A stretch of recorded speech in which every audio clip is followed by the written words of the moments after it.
ready to start. Thanks. Cool. Thank you. Is that working? Yeah, that's working. Yep, cool. Yeah, that red light. Yeah, it's the opposite of Waikato. Green is working and red is not. yeah. And Bay of Plenty's one's blue, so go figure.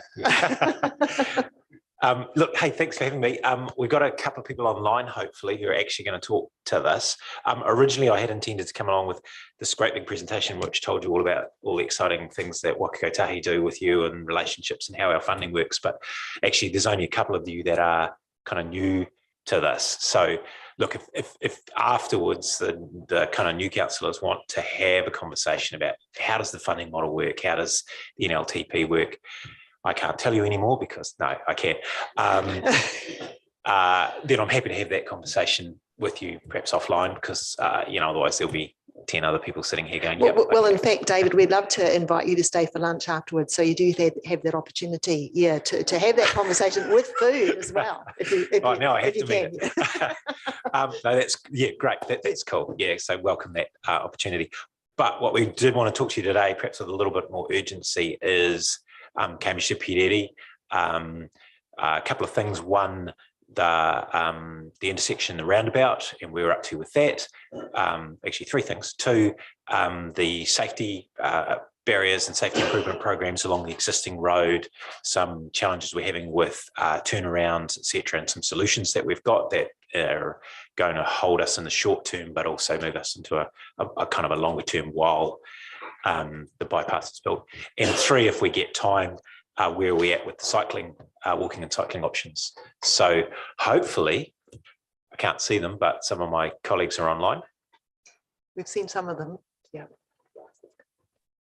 Yes, we're online. Thanks, David. All right. Is Niall there or? Yes, Niall and James Caulfield, as well as Narissa, who can talk about the walking and cycling. Okay, so can we bring up the presentation that we flipped through, and I'll get James and Niall to talk to that. So we've got James, James Caulfield, we've got Niall, one of our engineers, and James online to talk about walking and cycling as well, if needs be. I think perhaps while they're getting that up, the key thing for us at the moment, so we're making progress with Cambridge Pireri.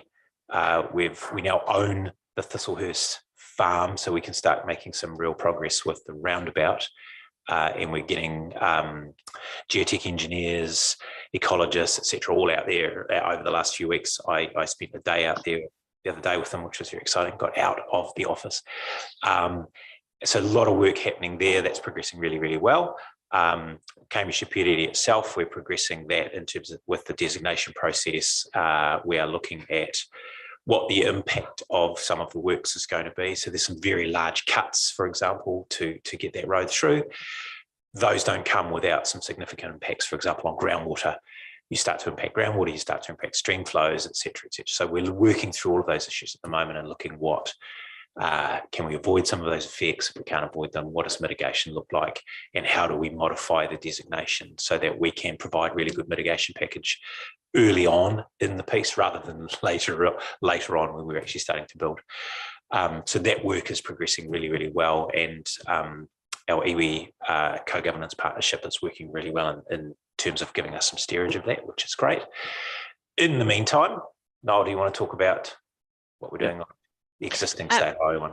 Can somebody push that YouTube connection? Because David, you wanted to show people what medium barriers do. Yeah, so I thought just for a quick start, so we're talking about medium barriers, and there's a lot of I suppose social media chit chat, and there's a lot of pushback we get about medium barriers. I just sort of show you this video, which is a truck cam from the dash of a truck on State Highway 1 in Northland. And we can play this a couple of times if you want, but just watch on the right-hand side. So we go back and just play that again.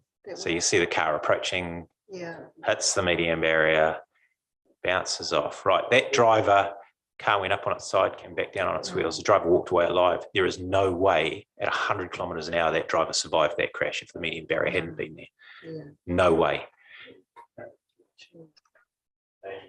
So that's, you know, when you drive along and you see them all the poles bent down, that's what's happened. And that's a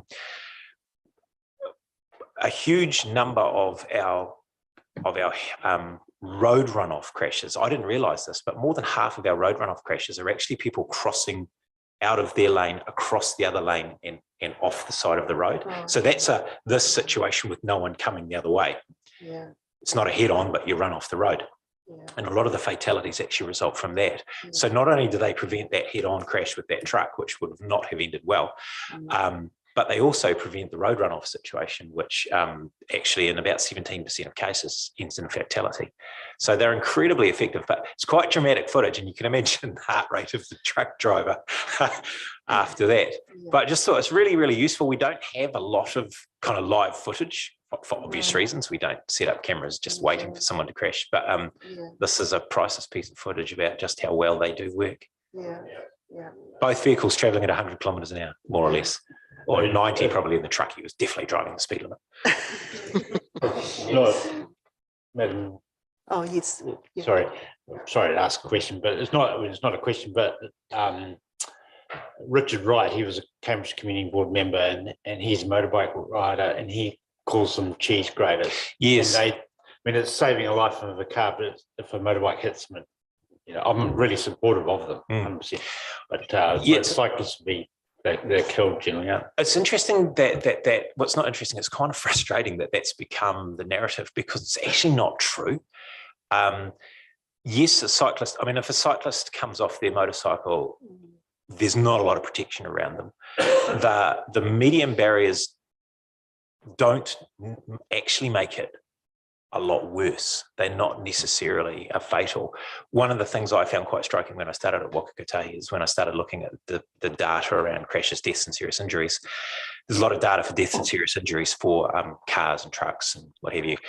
There's almost no serious injury data for motorcycles. And I said to them, how come that is? And they said, because when a motorcycle crashes at that speed, it's generally a fatal, because they slide off the road and they hit something on the side of the road. The medium barrier actually deflects them back into the lane, and they have a higher chance of surviving than if they went off the side of the road and hit a power pole. So yes, you hit something in a motorcycle, there's not a lot of protection. If it's a medium barrier, it's going to hurt and it's going to damage you. If it's a tree, it's going to hurt and it's going to damage you. So it's sort of a 50-50 on that.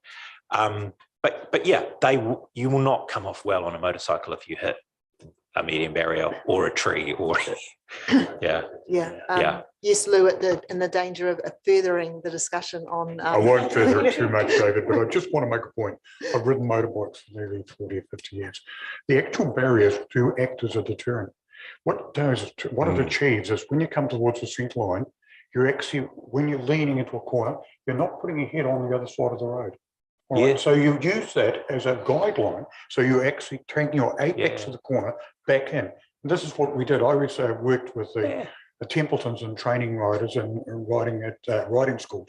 So a lot of riders tend to use the whole road and don't observe the fact that they are on the tyres are on the inside of the line, but their body and most of the bike is outside. So that actually acts as quite a good barrier. It's a really useful insight. Statistics would prove that. Yeah, it's a really useful insight, actually. Yeah. And also, just to add, I understand that the deaths that have happened when a motorcyclist has been killed by hitting a medium barrier is when they are doing significantly higher speeds than the posted speed. But that's a really useful insight, actually. And it makes absolute sense when you think about it in that context, So anyway, just not to distract too much, but I thought that's a really useful piece of footage that actually shows, as I say, we don't have many, but there it is in action. Right, Jane, Niall, over to you. Next slide, please. Yeah.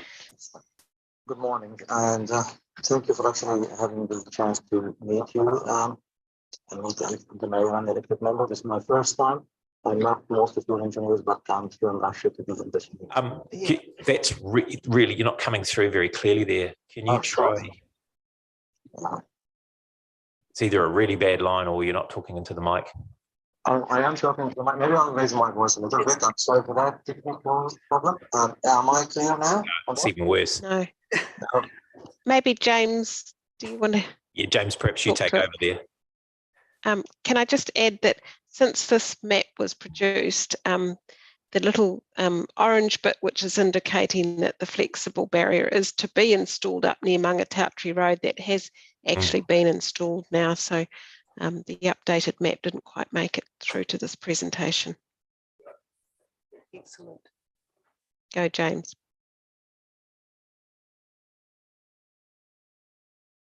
You're on mute, James. Thanks. Yeah, I guess I'm not quite prepped to give the whole story, so I'll do my best. But as James mentioned, the moving from the 129 intersection and heading north, that section up to Piriri has just been recently completed, and the contractor's in putting in some street lighting in to further improve the safety at some of the multi-property accesses along there. And then the stuff that's in grey beyond that, that was installed sort of April last year. Both of those areas have removed problematic passing lanes, and I guess I can't. I'm a consultant. I don't work for Wakatai, so don't get all the comms, but I believe they were pretty well received, those passing lanes being removed. There haven't been a lot of adverse feedback on that, because people have accepted the fact that they were dangerous and that the barrier has improved the situation. We certainly have had a lot of positive feedback from the people who live in the Karapiro Heights, which is just about where the medium barrier finishes. They certainly have a lot safer access and entry into their properties. Yeah, and then the next section, the orange section, we were hoping to have pretty much complete by this time, but we've had issues getting a contractor on board because they're busy. The industry's just under or over capacity at the moment, and all the events that have just happened will only make that worse. But we do have a contract, I'd say about 80% in place to start those works, and the intention is to have that work still done within this construction season, so sort of by April, May, hopefully having that barrier, and then that will continue the barrier all the way from Ferguson Gully Road up to almost the 129 intersection. But the bit that we want to try and get some quick wins on, or is the stage, what we call stage 3, which is the most northerly section, sorry, from the end of the expressway to Ferguson Gully Road. But there's a number of challenges with this. We've got to put some vehicle turnarounds and the like, and they require land purchase in the most part, and that's just a process that has to be. It takes time. It can't be sped up. But we have an opportunity to use Hydro Road, which has got quite a large road reserve, to put a turnaround in there, and then connect it. Originally, we were going to connect it to a turnaround at Newcombe Road, but we want to discuss the proposal to not build that actually not in the short term and not in the long term either, which is probably go to the next slide.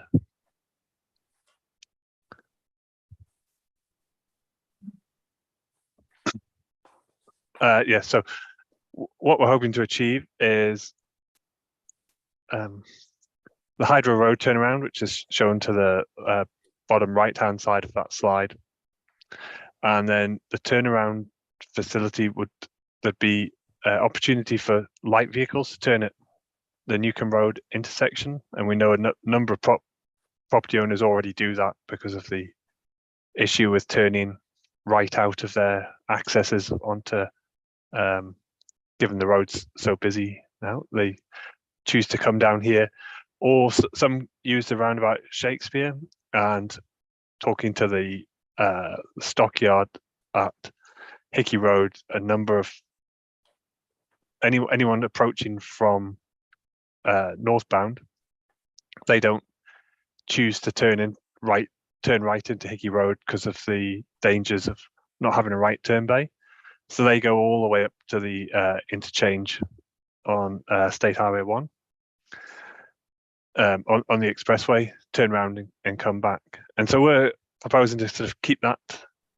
So we put the Hydro Road turnaround in, the barrier goes in to join from the end of the expressway to Hydro Road, which is 3.1 kilometers of medium barrier across what is statistically the highest risk part of the corridor. And yeah, and with larger vehicles having the option to either use Shakespeare Street roundabout, we've checked that for dimensionally it can take those larger vehicles, or as they're often doing, they'll head up the expressway to the interchange, turn around and come back. And whilst that's a longer diversion route, it's also 110 kilometers for the most part. And that's what we're proposing in the short term. And that's, as soon as we can get a contractor on board, we'd be looking for them to build Hydro. So this construction season, so we have the opportunity to put the barrier in through the sort of autumn, winter months, which is less susceptible to, I'd say, bad weather, but summer's been the worst weather we could possibly imagine, and that's normally our construction season. And so that's the quick win part of it. And then if we go to the next slide, that situation remains, but we'll also be constructing a large vehicle turnaround much closer to Hickey Road, and so they'll actually have an improved operational access where they can come past Hickey Road into a right turn bay and then into a turnaround. But this requires land purchase, so that's why we can't put that in at the moment. And then they'll come back and join on to Hickey Road, and that will conclude the sort of the northern section from end of the Waikato Expressway to Hydro Road. And that's what, so that's our aspiration, is to have this all in place within the coming months to make sure we don't have a repeat of similar crashes that we got through the winter of last year. Right. Yes, Philip. Madam Chair, just hi James, just a quick question. Hydro Road, will you still be able to turn right to go south? No. So yes, in the short term, sorry, as part of this plan, you will, but in the long term, when there'll be when the roundabout's in at Karapiro, no, you won't. You'll have to go down to Hydro Road, down to this turnaround. It's Hickey Road, or north of Hickey Road, and turn round, and then the roundabout. But you'll be able to turn right into Hydro, but not right out, because that right out is the sort of the most high risk movement of statistically on all the intersections. And but when we sort of envisage this project, the annual daily traffic on State Highway 1 was sort of in the high teens, so 17,000 vehicles a day, whereas we're getting peaks of over 30,000 vehicles a day. Just finding that gap is increasingly difficult. So sorry, I didn't quite understand that answer. So when the turnaround is built at Hydro Road, you will be able to turn right and go south, or not be able to turn right? Sorry, when it's built as part of the quick win, which is the slide earlier, because you'll be able to turn right out and turn south. But as part of the work that we'll do next construction season, which will include this turnaround at Hickey Road, that right out will then be blocked up, and you'll have to come down Hydro to Hickey Road to turn around. To go south. Okay. So in the short term, the medium barrier will come as far as Hydro Road. Yes. In the longer term, once we've built the roundabout at Karapiro, the medium barrier will continue, and at that point you lose the right turn option.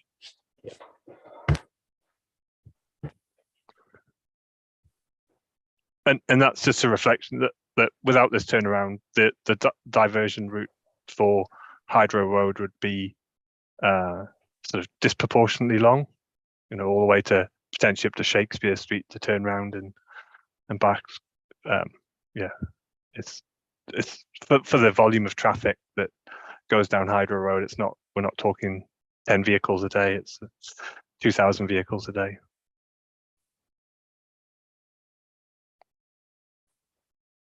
So I hope that answers the question. If there's more questions on this, then now's good. Otherwise, we'll have a quick conversation about the cycling. Just one more slide, isn't there, James? Is there? One more slide. No, sorry. No. My Yes, bad. Andrew. Yeah. Very quickly, the increase in traffic has happened since the completion of the expressway. So we've got traffic from Tauranga now using that road much more frequently. Would that be? Yes. So the model, when we modelled the expressway, what we knew and what we intended was that would divert a fair bit of traffic off 27 and 2, and that's happened. It's also diverted a bit more traffic than the model suggested, as James alluded. So we are seeing we're a few years ahead of the model curve now in terms of traffic, and mostly that's induced traffic from Stairway 2 and Stairway 27. And when you look at, so we've got some quite nice data from some of the truckies that have little monitoring devices that measure vibration and what have you. And when you look at those profiles, you can see why, as a truck driver, you go on the expressway. There's a beautiful smooth profile and it's an easy drive, and those other roads it's bouncy and It's really easy driving, right? Yeah. So I see we've got a roundabout at Kirapiri Road. Yes. What about the Pairiri? What's going to happen there with a traffic rate? Because I drove past there the other day and I could not see the end of the queue trying to turn from Tauranga. So Pireri is our priority. So and as I said before, we've got the work starting there. We anticipate starting earthworks this year on the roundabout. There's been a few questions about a flyover instead of a roundabout, etc. We've modelled the roundabout, and having just said we've got a lot more demand on Stairway 1 than the model suggested, the modelling suggested that a roundabout is the right solution and has a 40+ year lifespan in terms of demand. So from a cost benefit point of view, it stacks up and a flyover doesn't. It's a very large roundabout, so it will have the capability to actually have traffic in it as well. So you don't end up with that, I've got to stop to find a gap to get into the roundabout. It's one of those roundabouts that will allow traffic to be in it and become part of the flow. What that will do, you lose a substantial portion of the southbound traffic to Tauranga when you hit that roundabout. So that's our priority at the moment, is to get that in place, get that traffic moving safely. You all know as well as I do that intersection is diabolical most of the time. I can't even say it bad times anymore. And so, it is a real priority for us, because what it does in terms of the backup of traffic is it actually increases the risks to other people of slow speed accidents, which just increases the delays. So that's our priority at the moment. Cool, thank you. I've got a question from Susan. Yeah, thank you, David. Hey, I sort of know the answer to this, but I just thought I'd check it anyway. Is there any suggestion of any diversion of funds from these sorts of projects in light of devastation we've seen across the country, and particularly in that transport infrastructure space? No. So what government have done the last couple of days is put $250 million into the emergency fund for Kotahi. The purpose of that is initial response, just get some stuff open, literally, and make it safe. We are starting the next part of that conversation, which is what does the long term look like, and currently there's no suggestion of diverting from these projects. So we're Cambridge to Pireri, Stairway 129 roundabout. We're progressing as planned. Cool. Okay, I've got a question from Liz and then Roger. So that's excellent news, David, because this particular piece of road takes up a huge amount of, my diary, and in particular, for example, I'm going out to Karapiro School this afternoon. We've got also we're undergoing a really big spatial plan, Aki, at the moment. And I've no doubt that this will feature and questions will be asked. So I'm really hoping that our team will be able to include a lot of these updates as part of that as we're going out to our communities. Is that something, Dawn, you think we can share as part of the community engagement? Are you happy with that? Absolutely. We're David? happy to be part of that engagement. I mean, it's important to us that the community understand what's happening, and this should be part of your spatial planning. Absolutely. Yeah. So I mean, this is a public forum, so there's people no doubt listening and hearing the good news anyway. But more importantly, I really want to make sure we share this because this will be music to a lot of people's ears. I think that there's been some serious concerns for a long time. So I'm really hoping that we can get it on our Facebook channels and some of our other channels so that we can just let people know what the updates are. I assume that you've probably got it on your own, but it's just in terms of sharing that and getting the good news out there, I think it's important. Yeah, I think just to moderate the excitement. There is a funding process that we have to go through. So in terms of the State Highway 121-29 roundabout is much further through that process than, for example, Cambridge to Periri. We don't have construction funding for Cambridge to Periri at the moment, the bypass. And that's another phase that we will have to go through. And that's another government decision that will need to be made in light of the current situation. But what we have funding for now, we are progressing with. Okay, and look, I hear what you're saying, but I still think that if your strategy is to move in this direction, I think that at least we've got our peace of mind. Some peace of mind that you're moving in the right place. Yeah. Okay, and I've got a question for Roger, and I'm conscious that we're almost at our time limit. Good, thank you, Madam Chair. Really positive that you're looking at the Hydro Road and the Karapiro Road intersections and starting the Periri roundabout. One of the challenges that we experienced, particularly this summer period, was as the state highway narrows to a single lane before the Cambridge Tirau Road access way joins it as well, there's been really high congestion, and that area has become known as the Cambridge parking lot. How do you see that being addressed? There's a long-term answer, which is short-term, please. There's a shorter-term answer, which is, ironically, medium barriers and turnaround bays probably will ease some of that because you don't have the situation of right turn challenges. You don't have. I don't know if you've ever seen footage, but there's some really nice footage from the Auckland motorway when somebody makes a really small break in the traffic by doing a dodgy turn and everyone hits their brakes.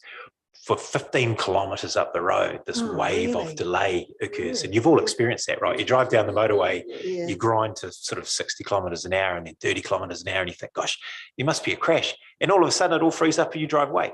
That literally is that effect of somebody doing something silly that makes everyone hit the brakes.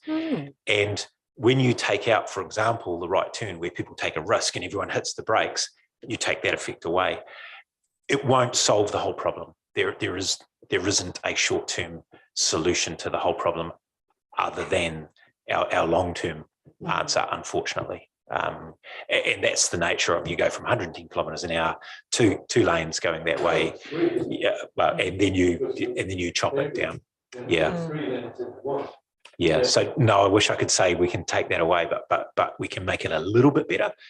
We can certainly make it safer, but we won't take that issue away in the short term. Okay, any other questions?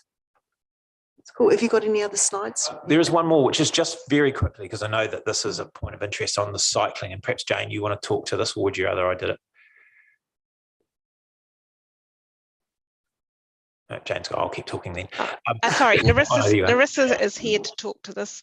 Okay, bye. Hi everyone. So the stage we've got to with the walking and cycling link is part of Cambridge to Periri, as we've established what we call an emerging preferred option. We still need to get that in front of yourselves, but also local iwi. We've worked through a series of options using a multi-criteria assessment, and there's a list of what those criteria look like, including things like safety, constructability, user experience.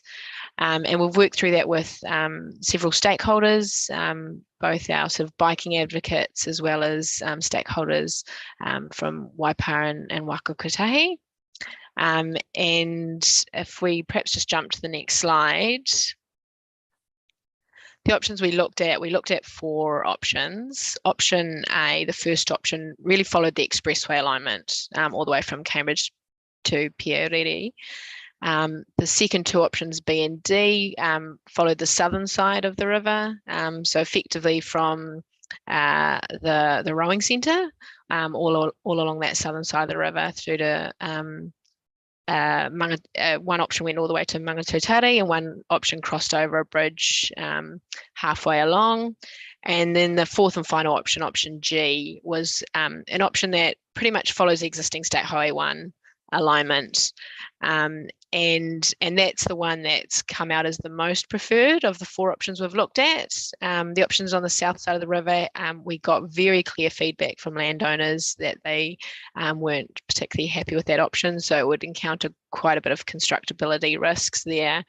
And option A, there was clear consensus that from a user experience point of view and connections with places, it wasn't going to serve the function we wanted. So that's how option G's come out as our most preferred option.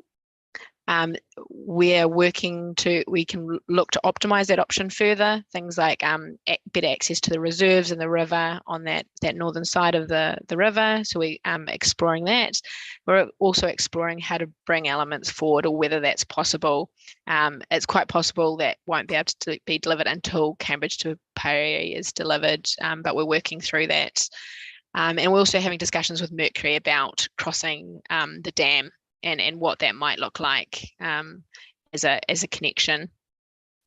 So what we're here today is really to present you with this emerging preferred option and hear your feedback on whether that option G, following the existing State Highway 1 alignment, what your thoughts are on that, and whether you have any questions around the process that we've taken to get to where we've got to.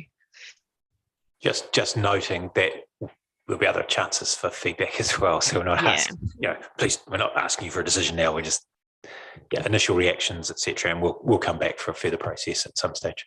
Absolutely. Thank you. Great. Oh, yes, Phil. Probably it makes a lot of sense, G. And it'd be a lot simpler. I mean, it'd be great to go on the west and southern side, the Mangatautree side, but be very expensive. A lot of landowners. It would link Waipuki, Te Awa through Waipuki and up, but that linkage to Te Awa is something we'll explore later down the track, and part of that would be, for example, getting across the dam and some other options. But further south with the cycle, along what will be the old state highway, going up the hill to Pariri, the Pariri roundabout, and then down to the river trail, that'll be all linked up to, I suppose, I would assume. That's part of the long-term vision, yeah. Long-term. Yeah. The State Highway 129 roundabout is being built with that access in mind. Okay. Mike? This looks good to me. It makes sense. I get it. We always want more. So just this would actually really nicely link up with the Hauraki rail trails. But the first bit of 29 is diabolical for cycling, okay?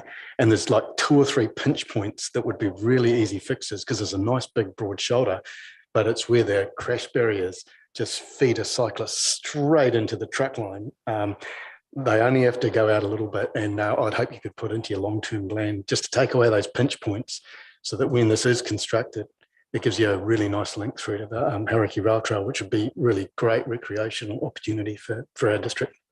So the opportunity we have to get that on the books is through the regional transport plan and put that into the NLTP process so that we can look at that in those out years as what's the natural extension and what are the solutions for those. Sometimes it's actually cheaper rather than widen is actually just to put a little footbridge across them. Yeah, so there's options, but we need to get those in the regional transport plan and then into the NLTP. Cool, thank you. Any other questions? All right. Excellent. And is that the end? Oh, sorry, Phil. No. One more question.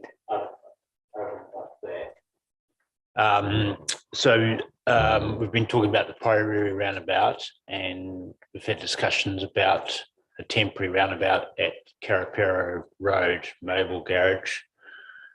How far down the track are we with that to coming to decision design? So James or Niall, I'm not sure if you can hear Niall, but can either of you comment on that in any more detail than I can? Yeah, I think I may chip in if everyone can hear me now. Yeah. Apologies for the tech issue. Yeah, much better. Oh, sorry. Yeah, thanks a lot. Well, we have basically had another round of the design for the roundabout, and we had already two rounds of discussions with the mobile Karapiro owners as well as their own consultants and planning team. We are planning to have another round in 2 or 3 weeks, pending that we have run the design or the roundabout design to the road safety auditors, the independent road safety auditors. We are waiting for his feedback, and then we'll take that all together to them and just start further round of discussions to get to an acceptable design. And then we'll share the once we get that, we will share the results with the Waipa District Council roading and pavement engineers, who we are actually dealing with currently, and we'll take it from there. We'll just get everyone to give the feedback, and then we'll construct it accordingly with further consensus. And okay, thank you. And would that roundabout help with the turnaround bays that you talked about with Hickey Road and Jari Road is also another good example of a turnaround. It essentially functions as a turnaround. Yes. Yeah. Yeah, it gives the flexibility as a 3-leg turnaround, or actually maneuverability from Karapiro to the state highway mainstream, as basically transferring that T interchange or T intersection into a roundabout, which basically gives more maneuverability. And the whole system, well, basically gives more flexibility. So the ultimate benefit is that when the whole system is there, that's basically the median barriers, the turnarounds, as well as the roundabout, they all works together and gives the flexibility for the drivers to actually maneuver around, or, if someone missed one turnaround, the roundabout will be very vital to actually readjust their journey as well. Thank you. Thanks very much. Thank you. And one thing is basically one of the things which we are sorry for that is basically we had an interaction or stakeholder meetings with the Karapiro school as well, and frankly, so far they are. Maybe I use it. They're over the moon with the proposal. They will be over the moon about it. Yeah. And then roundabout. Acronym. Okay, cool. Thank you. Cool. Thank you. That's us. So Cool. if there are more questions, Kate Bite, but Liz, have you got any, cool. No other questions? Excellent. Thank you very much. Really appreciated this early information about what you're planning. And as I said before, you're welcome to stay for some lunch with us if you'd like, David. So you had the chance to connect with those new councillors. Cool. Yeah. Okay. So